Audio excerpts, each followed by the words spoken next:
Okay, after running 6 inverters split to 12,000 watts each, one inverter gave us a problem, but it's after 48 hours of working. Okay, 48 hours of working straight, non-stop. One of the inverters gave us a problem. This one is working properly. This one failed, number 5. All the other ones are giving power real good without any problems, but inverter number 5 failed. Okay, just to let you know. So we know they're working in parallel. These two units are working in parallel. Those two are working in parallel. So these two are working in parallel. So we're looking at number 1, number 2, they're working great. Number 3 and number 4, they're working great. But then when you get to number 5 and number 6, number 5 failed after 48 hours working. Okay, so we know that inverter has a problem. Okay, we're not able to run all these inverters in parallel, running all 6 units. So that's the reason we split this, to be able to find out which one is giving us the problem. Now we know it's number 5. Okay, so now I'm just gonna shut down, gonna disconnect power, gonna turn it off, and I'm gonna turn off the solar panel, because the solar panel keeps it on in charging mode. So this one, I'm gonna turn it off. I'm gonna turn off the 2 of them that are in parallel. That way we can stop the problem. So these 2 units are off. And we're gonna turn it on because right now we need the power. We can keep running the test. But it did fail after 48 hours of work. Okay? So we know where the problem is. The problem is on number 5. All the other ones still working, no problems. Number 5 failed after 48 hours of work.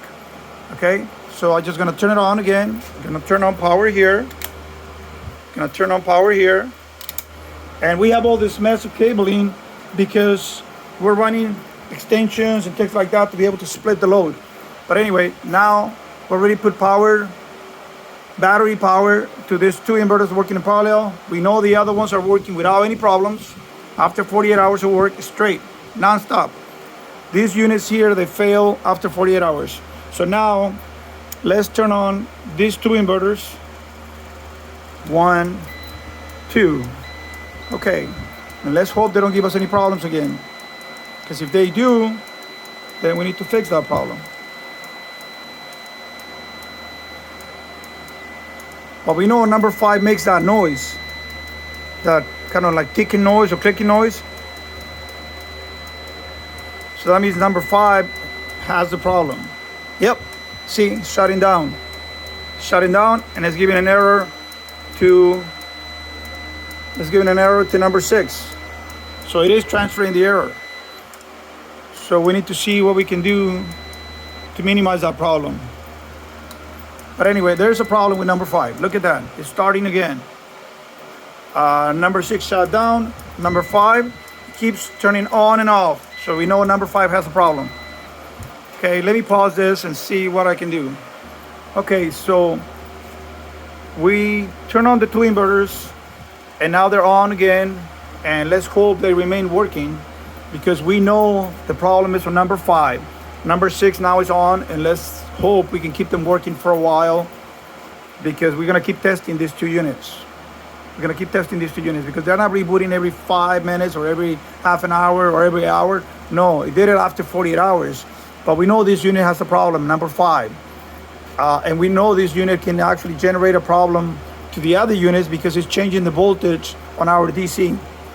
If it's changing the voltage on our DC, that creates a problem for all the units if the voltage is too drastic. Okay, if the voltage change is too drastic, it'll create a problem with the parallel unit, but it'll create a problem also with the other units because you cannot have a big variation of the voltage on your DC power going to the battery bank. You cannot have it because when that happens, the cables connected to the inverters, they're connected to the other inverters. All the other inverters are connected to the same power. And the voltage cannot change drastically where the other ones are going to detect it because that creates an error. Okay? But so far, it failed after 48 hours. The other units still working. No problems at all. No problems at all. They're just working great.